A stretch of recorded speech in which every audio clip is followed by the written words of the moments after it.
طيب بسم الله الرحمن الرحيم الحمد لله والصلاة والسلام على رسول الله وعلى آله وصحبه ومن والاه. Last week we spoke about الرجاء. Today's title will be الدعاء.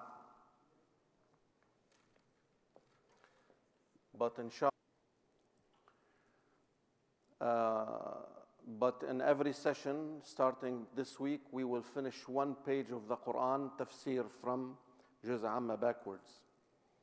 So we'll do that first and then we'll go into the theme for today, which is ad-du'a, a combination of what the Prophet had said, sallallahu alaihi wasallam, or verses in the Quran, or focusing on few of the hikam of Ibn Ata that talks about ad-du'a. So the last page of the Quran, there are 3 surahs which are what? Al-Ikhlas, Al-Falaq, and what? الناس. Now, the 2 surahs of Al-Falaq and الناس, there is a reference about the incident that they were revealed for. And this is a disputed matter among scholars of Sharia. Was the Prophet ﷺ really under the influence of sihr or not? So you will read references that there was some sort of a sihr that made the Prophet ﷺ assume things happening, but really they were not. And part of what Allah cleared him from this was revealing the 2 surahs of what? Al-Falaq and An-Nas. That he reads him so he can clear himself from this kind of influence of sihr. There is another school of thought in Sharia that says the sihr cannot be applicable on the Prophet ﷺ. This contradicts the idea of, isma, or that he is immune. The first school replies back that the immunity is there, but it is in the revelation. The area of sihr that happened to the Prophet ﷺ does not reply on the man. للشباب خلي هذه يا أيها الإخوة لازم معلش سامحونا. الرجال ريحوا برا الله يرضى عليك. So the idea of the influence that the Prophet ﷺ was under sihr is disputed. We're not gonna go into that. There are secure sahih narrations about that. And there are schools who say that no, in general, that cannot be applicable on the Prophet ﷺ. But we have direct reference to the importance of these 2 surahs, that the Prophet ﷺ used to use them as ruqya. You know what is the ruqya? That when you want to invite a protection from Allah onto you, Allah says in the Quran, Bismillah ar-Rahman ar-Rahim, وَنُنَزِّلُ مِنَ الْقُرْآنِ مَا هُوَ شِفَاءٌ وَرَحْمَةٌ لِلْمُؤْمِنِينَ. That there is cure and healing in the Quran in general. But particularly in Surah Al-Falaq and in Surah Al-Nas, every time the Prophet ﷺ would go to bed, he would read actually these 3 surahs next to the beginning of the Fatiha, the beginning of Al-Baqarah, Ayat Al-Kursi, the end of Surah Al-Baqarah, Al-Ikhlas, Al-Falaq, Al-Nas, and then he will blow into his hands, sallallahu, and then he will wipe his body with it. Why is the issue of blowing is important? And why also we'll see in Surah Al-Falaq, وَمِن شَرِّ النَّفَّاثَاتِ. إيش النفاثات? Those who blow. So why is it there is blowing that is on evil level and there's blowing on a righteous level? Because it's the air that you are taking and processing the words of Allah in it that brings the barakah in that. So just the breathing of the air that goes into your lungs and then come back in words on your vocal cords that translate into words of the Quran, verses of the Quran, surahs of the Quran, a hadith of the Prophet ﷺ, as if it's the refinery, that translates these words from godly words revealed unto you into the human experience. That when you read them and you blow them, this air that you are bringing out becomes more of what? A safety, security, more, not materialistic, but more of a reference in that matter. So this is how the importance of Surah Al-Falaq and Surah Al-Nas. And if you have a word on a daily basis that you wake up, you should always have a word of dua and Quran. I have recorded a word called Al-Ma'thurat. I can share it with you if you can, like, when Adam. If you can, like, do probably a group chat for this class or whatever, and I can share with you the recordings later on. I can share with you. There's a dua that it is good that you memorize it by heart from the beginning to the end. It's a combination of literally just verses of the Quran and specific ahadith of the Prophet ﷺ. You just wake up, going to your work, going to your school, you just say them on your way going home. And it doesn't take you more than 12 to 13 minutes if you just read in it constantly. I do it every day when I come to the masjid. And at the end, so that's included in Surah Al-Falaq and Surah Al-Nas. Now, قُلْ أَعُوذُ بِرَبِّ الْفَلَقِ.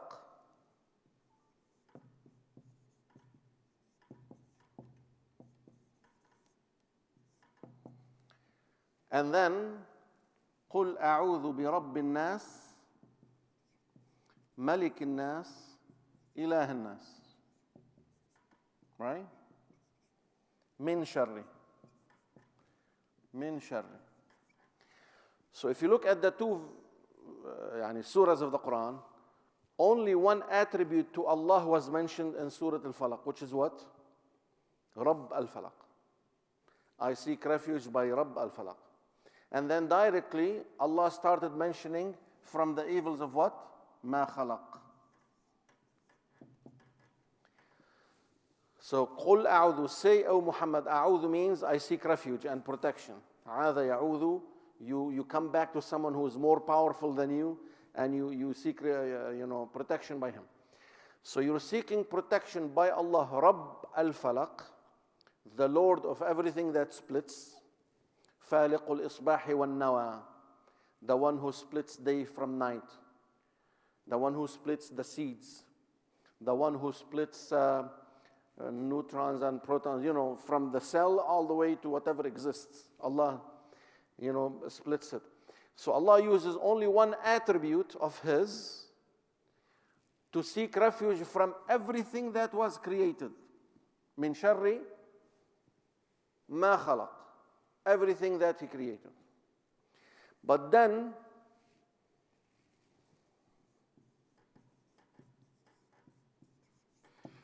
when He is telling you to seek refuge by Him from the waswasa inside you, that's outside you. Right? When the refuge seeking by you from Allah, from evils that are within you, Rabbin Nas, Malikin Nas, Ilahin Nas. See the difference? Because the evils that can come from within out can destroy way more than the evils that come from outside in. We are the worst enemies of ourselves. وَمَا أُبَرِّئُ نَفْسِي, Allah speaks in Surah Yusuf, إِنَّ النَّفْسَ لَأَمَّارَةٌ بِالسُّوءِ. Ourselves tend to glorify evil. We like to tend to it. Because that's the easy way. It takes jihad to stop at a traffic light and wait. It takes waswasa, man, just go. Why wait? Just move. Anything that you have to go on the proper straight path, it takes effort. But anything that goes in evil and things that are, usually it's smooth. It goes along with you. مثل هلا أنت sitting down waiting after Isha. Shaitan is good. ليش أصلا تجي? Why you should even come? Stay home. There's like probably a game going on. I don't know. Or there's nice movies going on. But for you to come, that's what takes the effort. And what is of entertaining, what is of waswasa, is the easy thing that goes with the desires of the human body. So قُلْ أَعُوذُ بِرَبِّ الْفَلَقِ versus قُلْ أَعُوذُ بِرَبِّ النَّاسِ مَلِكِ النَّاسِ إِلَهِ النَّاسِ مِنْ شَرِّ الْوَسْوَاسِ الْخَنَّاسِ. And here قُلْ أَعُوذُ بِرَبِّ النَّاسِ, the Lord of the humans. Why people are called nas from insan? Because the term insan, plural الناس, is rotating or referring to two matters. نحن أناس or nas or insan because we are forgetful. من نسي ينسى. And sometimes forgetfulness is a blessing. Imagine if something happened with you very bad and the memory stays on fresh every day in your mind and you can't survive with it. Or من أنس يأنس, that we cannot be alone. We have a statement that says الجنة من دون ناس ما بتنداس. Even heaven without humans, like you're gonna go do what? You have to have people. So أنس من يأنس, that you feel company that brings you tranquility. Or إنسان الناس, that you forget. So قل أعوذ برب الناس, all الناس. ملك الناس, ملك, you cannot be a king unless you own and you have power over. So the term malik means he owns and he has what? قدرة. He has power on that. إله الناس, min, the one who is worshipped. You remember last week? قلنا الله أله يأله أله أله أله from عبد, أله from احتار, right? So with that in mind, you're going to seek refuge by three mentioning names of attributes of Allah. Rabb al-Nas, Malik. Rabb means the creator. Malik means the owner, the one who has power. Ilah al-Nas, the one worshipped. Min sharr al-waswas al-khannas. ايش يعني الوسواس? Whispers. The whispers comes within you. الوسوسة in Arabic هو الصوت الخفي, the soft within voice within you. طيب, what is your name? Jamal. What's al-khannas means?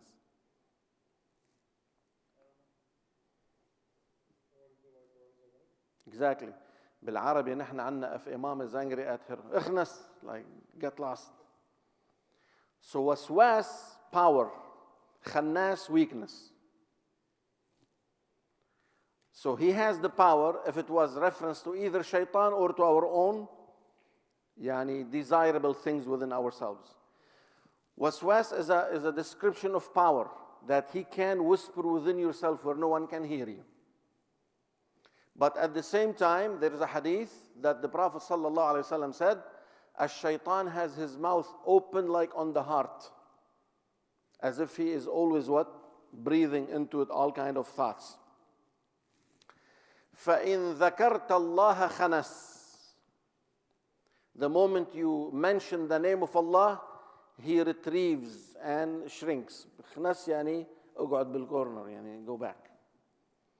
For this powerful thing of waswasa is within yourself, but it's also weak if you seek refuge by whom? By Allah subhanahu wa ta'ala. So say, O Muhammad, قُلْ أعوذ, I seek refuge by Allah, bi Rabb, the Lord, the Creator, الناس, of humans. Malik, the King of الناس, the one who owns them, the one who has the final word in them. Ilah الناس, the one that he is alone worthy of worship. Min sharri, from the evils of that which is powerful in one aspect. He can speak to you within, but at the same time he is weak. Khannas. But then the verb is الذي يوسوس. The verb is used in the what? يوسوس. In the present tense means what? هذا فعل مضارع بنسميه بالعربي. We have past, present and future or command, right? فعندنا فعل ماضي, it happened in the past, مضارع present, command أمر. Here الذي يوسوس constantly. It does not stop. The only time you can stop it is when you are busy remembering Allah, securing yourself. And when you keep remembering Allah subhanahu wa ta'ala, He will give you longer period of immunity. As Ibn Abbas radiallahu ta'ala anhu, when he was riding behind the Prophet sallallahu alayhi wasallam, and the Prophet looked at him and he said, Ya ghulam, O young man, he said, Labbayka ya Rasulullah, I'm here, what do you want? قال احفظ الله يحفظك. Guard Allah in yourself, Allah will guard you. So when you are guarding yourself by the remembrance of Allah, He will give you that protection, that immunity that can last for whatever time He wishes subhanahu wa ta'ala. الذي يوسوس, where's the waswasa taking place? في صدور الناس. Now there's the صدر, صدر الشيء مقدمته. When you say اقعد بالصدر, you know, when you go overseas وبيجي هالbig shots, قام the front line. هذا الصدر عندهم. إنه if you are a big shot, يعني آدم, you know, big thing, you're not gonna have it in the back. تقعد قدام. يقول اقعد بالصدر. شو الصدر? The front of thing. So here, الذي يوسوس, where is the waswasa taking place? In the chest, which is your front thing that appeals or that shows first. And what is this inside your chest that is mainly the focus of the waswasa? The heart. So that's very important for you to pay attention. The waswasa is taken in the chest, but the heart, you decide if you want this waswasa to enter or not. You are the one who can protect and seal this heart. We have the hadith of the Prophet ﷺ that says what? إِنَّ الْعَبْدَ إِذَا أَذْنَبَ ذَنْبًا, if the servant made a sin, نكتت نكتة سوداء في قلبه, a small dark dot would create in his heart. فإن ذكر الله, if you make remembrance of Allah, it will clear, go back clear again.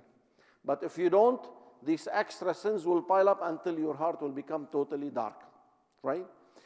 So, what is being protected for the Prophet sallallahu alaihi wasallam? His chest or his heart? No, his chest. The Prophet sallallahu alaihi wasallam, even his chest was what? Was ألم نشرح لك صدرك ووضعنا عنك وزرك الذي أنقض ظهرك.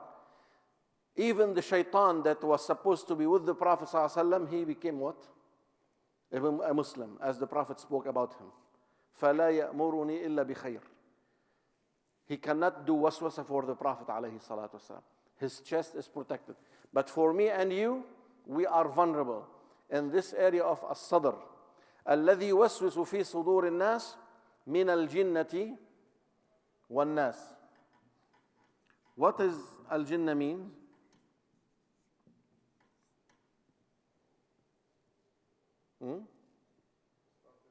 Jinn.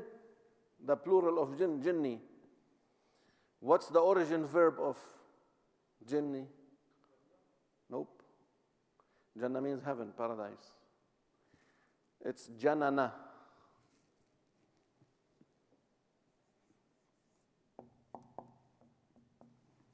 What does janana originates a meaning of?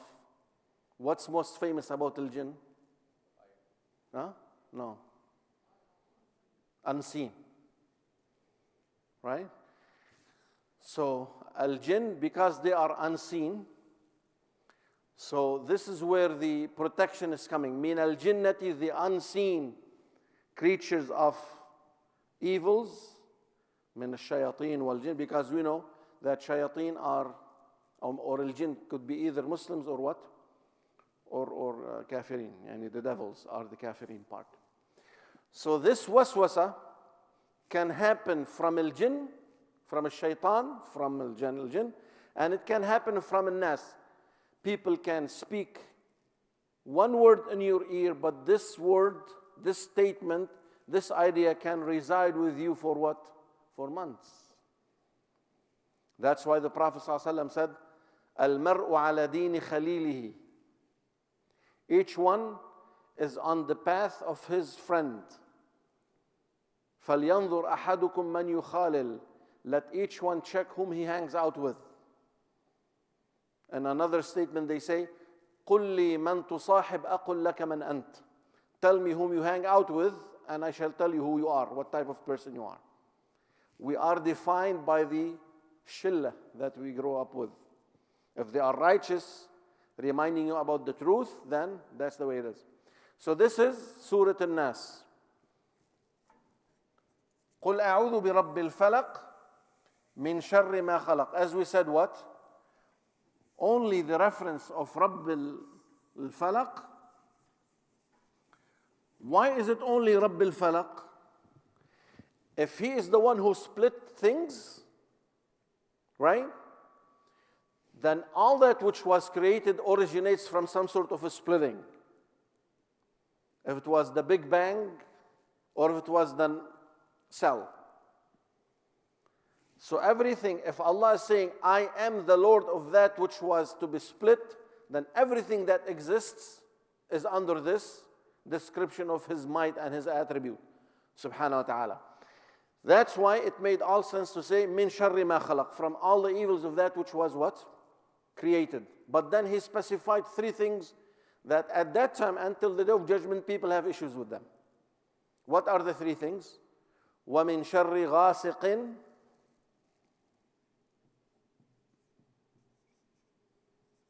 Farhan, إيش غاسق means?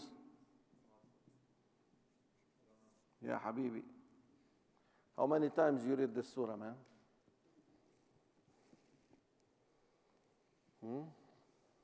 ياسين والقرآن الحكيم إنك لست من المرسلين. غاسق, إيش غاسق means?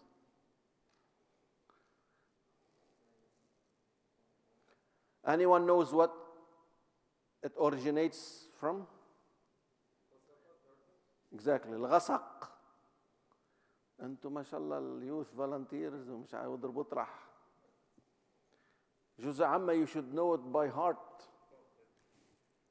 Waiting for 2020 to invest. يلا ماشي. صبركم علي لسه. غاسق من الغسق. غسق is the dusk. The area right, or the time right by Maghrib, when darkness starts what? Coming down. Waqab, if you're not going to know the ghasaq, then you're not going to know waqab. Waqab means ishtad, it became so dark. So from the evils that happens by the night when it starts dimming and getting more darker and darker and darker. Most of people, they use the cover of what? Of the night to do their evils.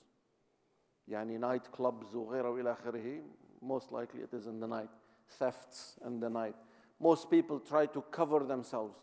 The Prophet gave you a hint, sallallahu alaihi wasallam. If you do something that you try to cover yourself not to be seen, then know that there's something wrong with that. If there's something in you telling you don't, and if you're trying to hide it from people, then that's your hint that it's wrong, dear Balak. So from the evils that happens in the night, especially when it is dark, when no one what? Sees you.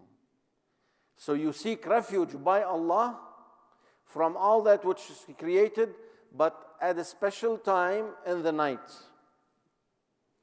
وَمِن شَرِّ النَّفَّاثَاتِ. Back to a what? النفث or النفث. It is aggressive, little bit more than to blow.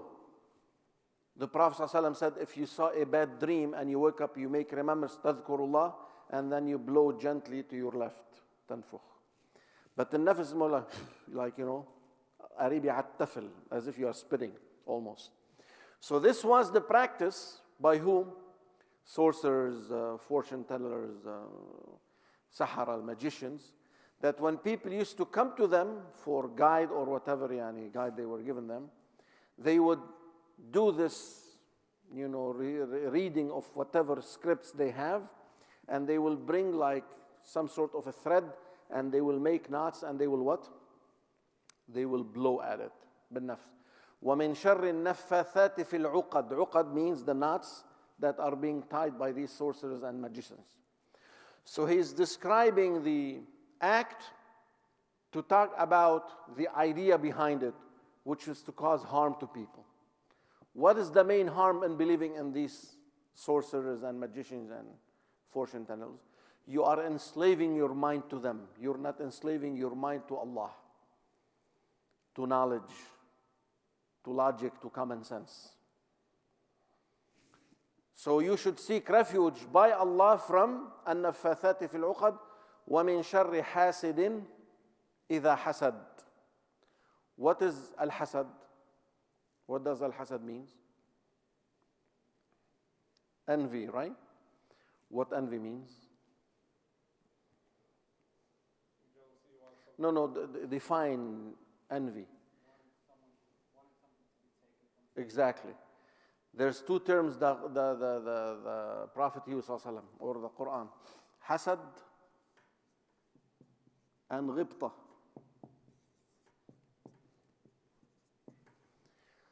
غبطة, let us say, Muhammad, right?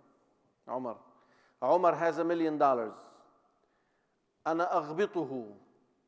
I feel happy for him, but at the same time, man, I wish I have, like $1 million like him. That's nothing wrong with that. So you are grateful, you are happy for someone else's blessings, but you say, Ya Rab, may I have something like he does? But al-hasad, man, how did he get it? So you wish that he lose it, and you are the one who gets it back. So this hasad is an evil force, is an evil energy, if you want to call it, right?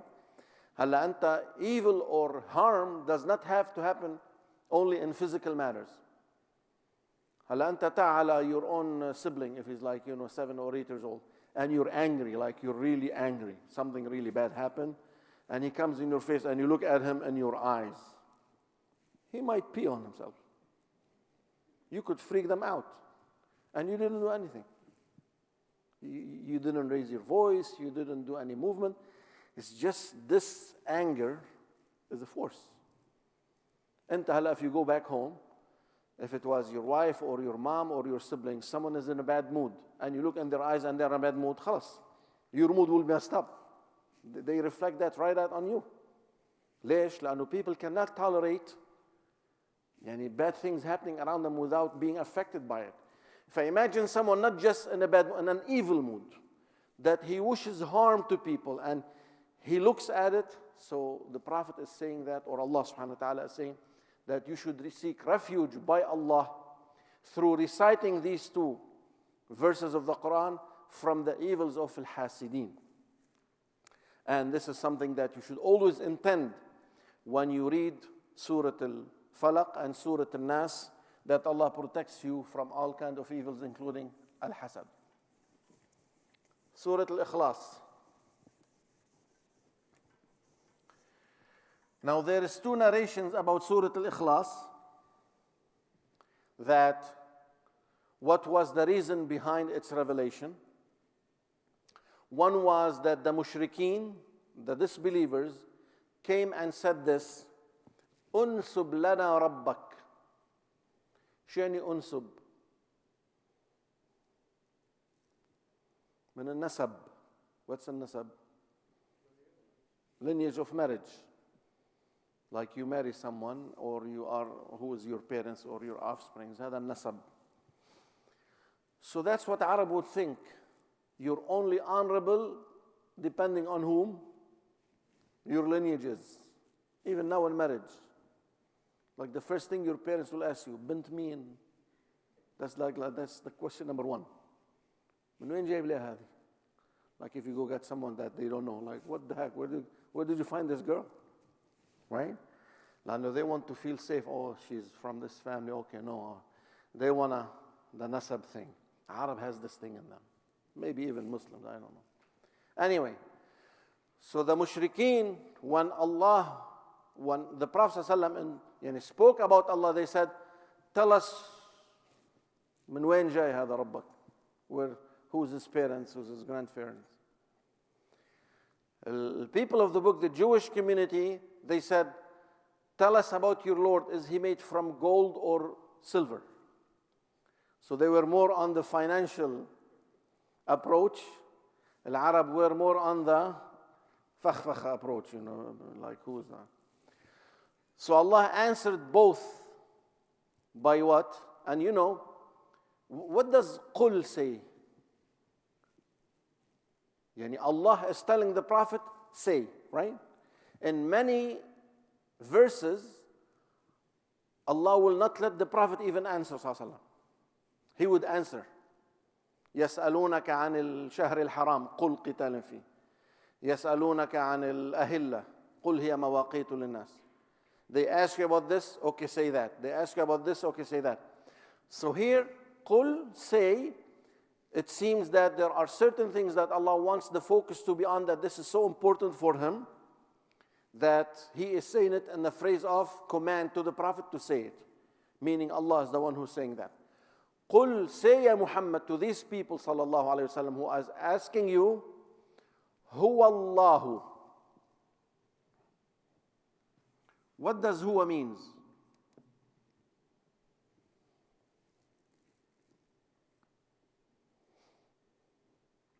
Huh? He. Like you guys are. But to go deep in the Arabic language, huwa, we call it dhamir, a term standing, but dhamir ma'rifa. It is not unknown. It is a clear status of what are we talking about, especially if it's followed by what is mu'arraf, by something that is already known. So actually the ayah, qul, but then, huwa Allahu ahad, right? That's what it is. Huwa Allahu ahad. So huwa actually is exactly like Allah. Right? You see these people who do dhikr, like, Sufis and whatever. Yahoo, مش Yahoo تبع .com هذا. They take from Allahu la ilaha illa, what's that Ayat al-Kursi says? Allahu la ilaha illa huwa, right? So it's Al-Hayy al-Qayyum is just an attribute. So if you want to stop on huwa, how do you read it, Ya Umar? Who?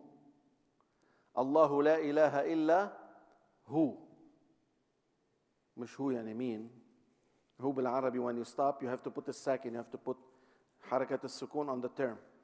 One time I went to Florida to a group that I had to do a presentation about Palestine.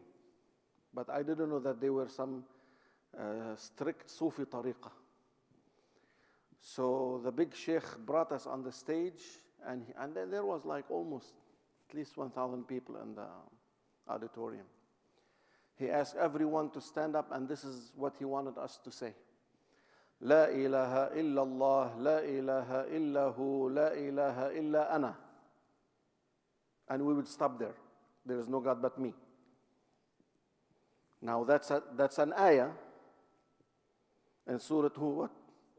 Surah La ilaha illa ana fa'budni wa aqim as-salah. But the extreme Sufis who believe in the oneness of God with humans, they believe that we are gods. That's how they do. Exactly like Jesus with God, to Christians. They believe they unite together with each other.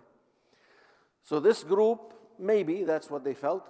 So he was like, La ilaha illallah, la ilaha illahu, la ilaha illa ana, and we'll stop. And I'm like, what the heck? So I stepped back, and I waited until they finished, and I had my speech after that, and I made a comment on this. And boy, I was kicked out. Yeah. And I was very polite. I said, I know that you might mean the verse, but the way that you are demonstrating it, anyone who comes and gonna hear this, is going to hear that we are gods. And this is like, that doesn't make any sense. No, they didn't. Anyway. So, huwa Allahu ahad. So that the term huwa is Allah's name too. Huwa is the damir for Allah. Huwa Allahu, we spoke about Allahu last week from alaha, aliha. Alaha means abada. Aliha means ihtara. Allah is the only name that is abstract to Allah subhanahu wa ta'ala. No one can be called Allah but Him. And it has the two meanings, that either the only one, ذكر نحن شو قلنا لا إله، that كلمة التوحيد إيش؟ إلا الله. So here is, what is missing here? A word. That's what it means. لا إله معبود. That's what's missing. Anyone who knows Arabic knows that that word is there, but it is not mentioned because it's by default. That's what it means. No God worshipped truly but Allah. That's what La ilaha illallah means. So huwa Allahu ahad, also Allah bima'na aliha ihtara, the one that people cannot reach His true entity. Yani He is too high of a might that we cannot even comprehend His true entity subhanahu wa ta'ala. قُلْ هُوَ اللَّهُ أَحَدٌ.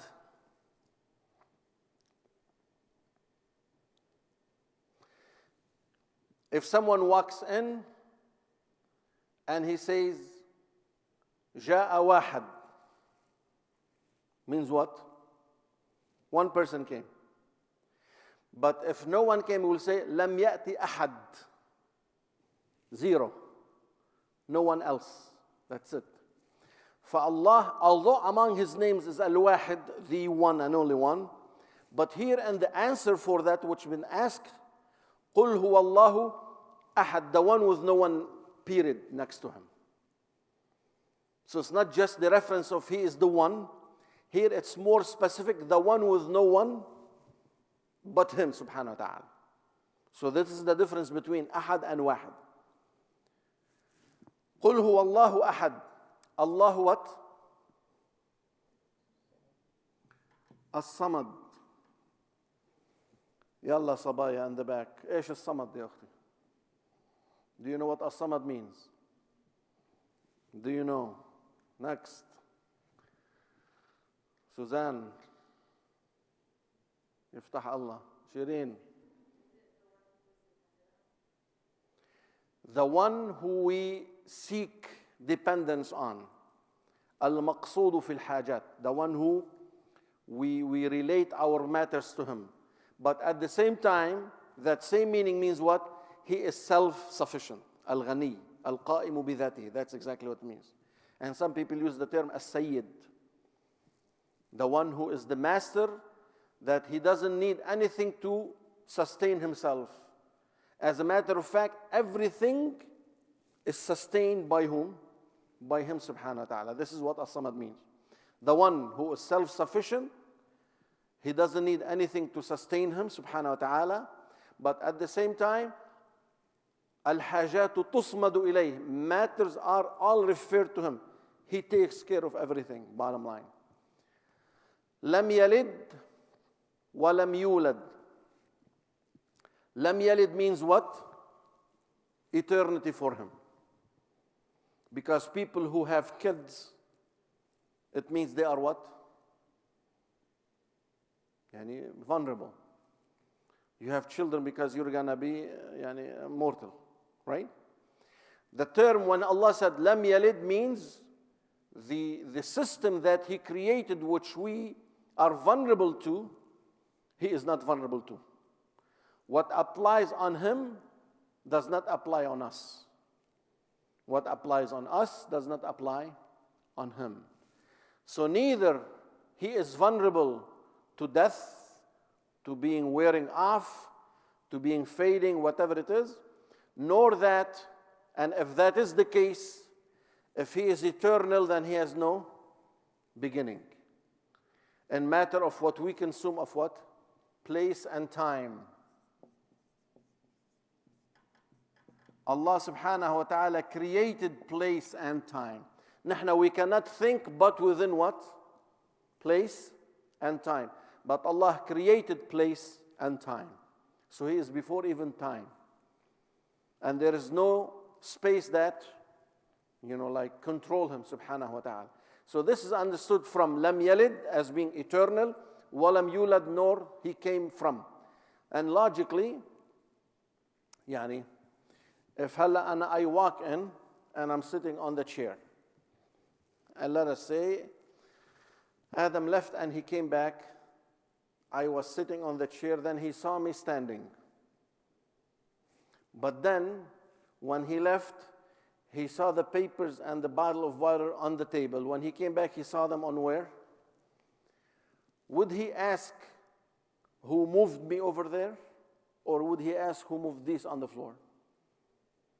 What moved these objects? Because these objects cannot move on their own. He did not question me because I can move. I have that in my qualities or qualifications. So for Allah, because He is self-sufficient, we don't ask and apply it on Him things that we apply on other matters that are created. See what I mean? So you would ask who dropped this object on the floor, but you will not ask who moved this person because I can move on my own. And for Allah, we don't ask where He came from or what's the end because He is the one who created the system, but everything else is under the question because everything else is created. إذا لم يلد ولم يولد ولم يكن له كفوا أحد. Kufu means what?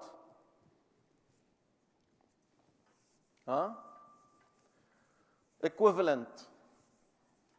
No one is equivalent to Him. Period. Subhanahu wa ta'ala. So neither there is someone next to Him, ahad. Neither He is depending on anyone, samad. Nor He is vulnerable to, being made or inherited. Lam yalid wa lam yulad. Nor there is anyone which matches Him or equivalent to Him, subhanahu wa ta'ala. And the reason Allah answered this question because it was a direct about Him. And the reason this surah is called Surah Al-Ikhlas, pure, because it's pure only, there's no one else mentioned in it but whom? But Allah. Surah Al-Ikhlas, Summiya Surah Al-Ikhlas, it was called Surah Al-Ikhlas because it's pure for Allah subhanahu wa ta'ala. Any questions on these three surahs? طيب, we only have. This is very delicate meaning, so please pay attention. We will finish with this. Bismillah. طلبك منه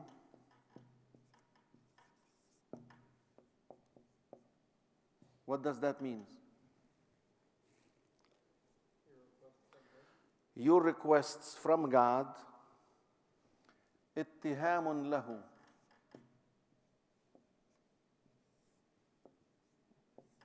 What does that mean? It's an accusation. When you ask God things, it's actually an accusation you are throwing at God. How is that? Wait until you hear the next one. وطلبك له.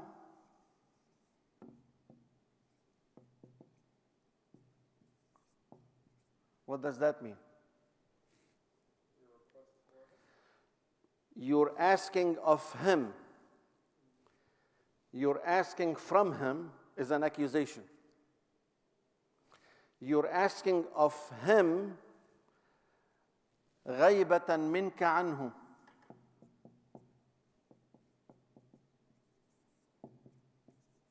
What does that mean?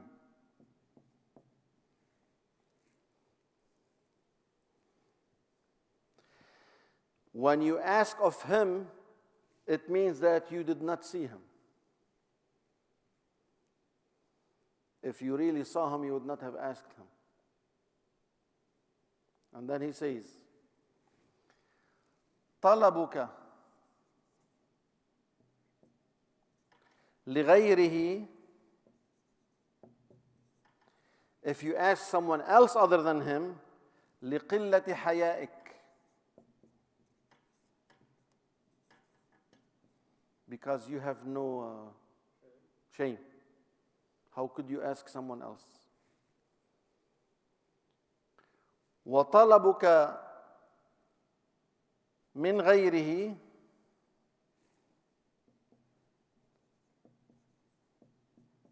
لغيره, request to him, من غيره, someone else than him, لبعدك عنه, because you are away from him. Let me break down this puzzle. Why did he say, if you ask Allah, it is as if you are accusing him? Why do you think? Exactly. What is your knowledge? What is your ability to grasp what is best? What do you think you know of things you want that they are really the things you really want? He's telling you, just surrender. Don't ask. Not don't ask, don't say. Make the ask only a worship, but don't even tell God what to do. Just process what God wants to do with you. Tough. It's not easy. But this is one of the highest levels of at-taslim. If He is the God and I am the master and I am the slave, then my only role in life is to what? Submit. And if I'm going to ask, the dua has to be only in another hikmah. He said, the best, أفضل ما تطلبه منه, the best you ask of him, ما طلبه منك, is that to do that which he told you to do. The things that he ordained on you to do is what you're going to ask him to help you do it. Other than that, just process what he brings to your door. And here we're talking about a mental, intellectual, theological understanding. That does not mean you don't use means and أخذ بالأسباب, You're going to engage life. But within here, you're going to do your best to go to Princeton or to Harvard or to marry this woman or to get this job. Do your homework. But inside, what is al-istikhara? I step out and you do with God. That's exactly what al-istikhara is. I am unable to figure out because I am limited. My knowledge is micro, whatever. So when I ask, I need to ask as an act of worship of asking, not to tell God what to do. This is an accusation. Because what God had decided is the proper thing to happen. That's why the Prophet ﷺ said, don't say law, if, in the past. لو تفتح عمل الشيطان, he said. It opens the doors for what? How could you say if for something that have been destined and happened already? خلاص, this is what Allah wished.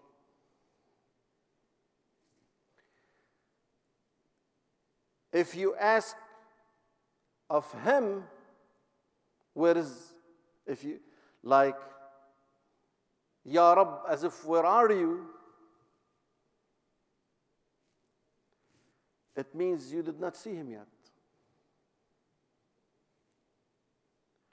You are going to only engage in an act of ibadah, of dua, because وَقَالَ رَبُّكُمُ ادْعُونِي. This is very important ayah. This whole thing is based on this ayah. وَقَالَ رَبُّكُمُ ادْعُونِي means what? Call on me, dua. Huh? أَسْتَجِبْ لَكُمْ. I reply on my terms. I answer on my time. I bring to you what I think the best is for you. You only do dua. But inside your heart, you're not dictating on God anything. You are just entering dua as an act of worship. You're not entering dua as a list of requests. I don't know if to explain it more than that. Clear? Comprende? وَقَالَ رَبُّكُمْ. Allah said, Udu'uni. That's your job. Just make dua, because dua is the highest level of ibadah. You're not making dua to tell God what He should do with you. You're not making dua because you're going to suggest to God what He should do. You're not going to make dua because you think you know. You know. You're going to make dua because you are a slave. And a slave, his business only is to praise Allah. That's why the hadith al-Qudusi sums it up. من شغله ذكري عن مسألتي أعطيته أفضل ما أعطي السائلين. One, if busy in my praise, one, if busy in my thana, remembrance, instead of making demands and lists of what he wants. So you have dua on a format of I want, do this. And you have a dua of a format of Ya Allah, Ya Rahim, Ya Azim. You know, just thana, praise-based type of dua. Allah is saying in the Hadith al-Qudusi, if you are busy in my remembrance rather than requests, I shall give you the best of what I give people who have requests.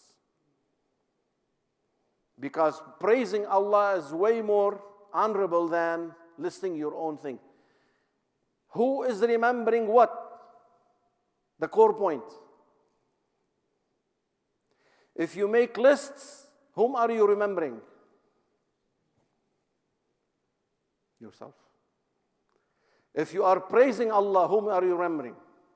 Allah. It originates from that moment. Whom are you mentioning more, yourself or God? This is the core understanding of طلبك له. If you're asking of Him, where are you? It means you did not see Him. And if you are asking for someone else, then this is shameful of you. How could you? And if you are asking from someone else, then because you are distant from Him. Because if you got close to Him, you know you cannot ask from someone else but Him subhanahu wa ta'ala. That's it for today. Questions? Yes, sir. So this makes sense. You explained this to me in your office so many times. Literally embedded in my head. But then when I listen to the stories of the prophets, they do make dua sometimes of requests. So I wanted you to kind of explain that a little bit. Because very simple. And you should make dua on matters. But you should not make it on the matters of yourself. you should make it only as an act of worship that you are responding to him telling you to make dua for him. It's a very fine line between mentioning what you want or processing what he wants. That's the whole point. Who is being mentioned here, him or you?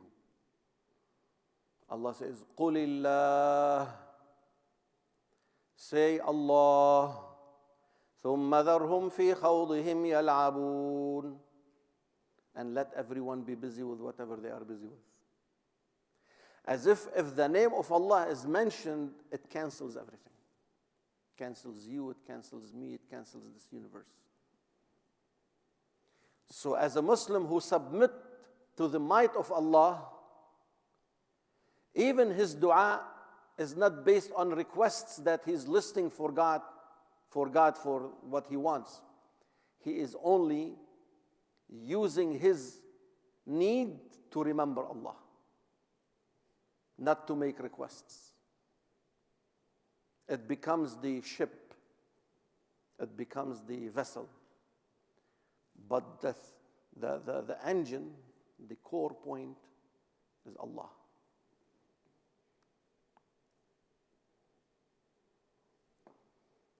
Any other question?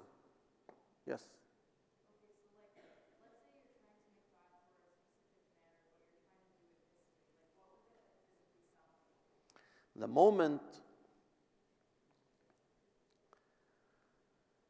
The moment you can, because dua comes in levels. You cannot reach this level and just overnight. It's a process. The moment you reach this level, you have won your destiny. Because whatever comes is the trust of what Allah chose for you, not that which you are desperate thinking that it is the best for you.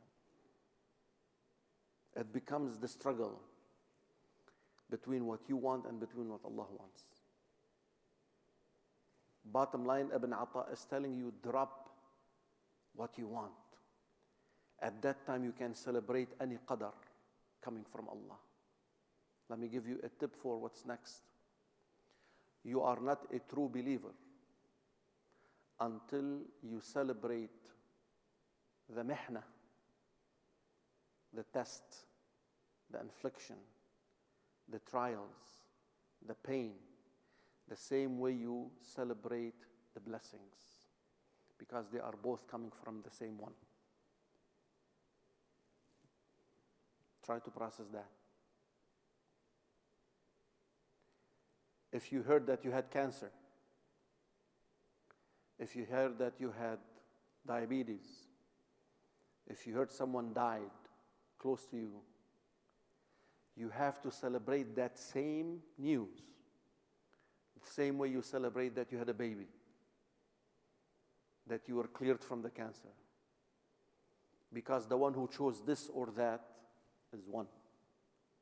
You can only reach that when you are in peace of al-qadar. You are just implementing total Islam, taslim, submission. There's the human aspect, back to what you said, that we are, humans.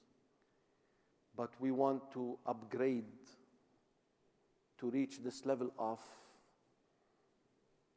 radiyallahu anhum. What does the ayah say? وَرَضُوا عَنْهُ. Allah is pleased with you and you are pleased with Him. Meaning what? Not that He needs you to be pleased with Him. He doesn't care. That you are pleased on what He brings to you. You celebrated all. This is more sophisticated. We'll keep it for next week. Assalamu alaikum. Yes, sir. Sheikh, is it in the same regards of matters of dua for If you track the dua of the Prophet ﷺ, most of it has nothing to do with requests of dunya. It was either praise of Allah or guidance or things about heaven and being cleared from hell. So all that comes down to remembering Allah, not to remembering yourself. Assalamu alaikum.